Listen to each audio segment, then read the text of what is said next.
Now you see, when you open your Binance, here it brings the futures. So what you do, here there is sell. I think you have noticed on in my signals where I say sell or short. Short means sell. So buy is a buy signal or long. So you come here, you see here, you come and set the price you want to buy on. So here you will put 1500, or you put 1470.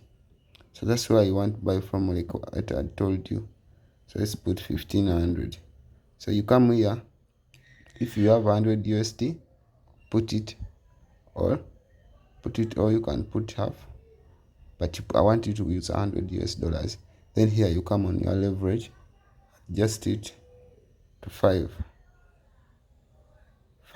I'll be telling you on how long you can adjust it.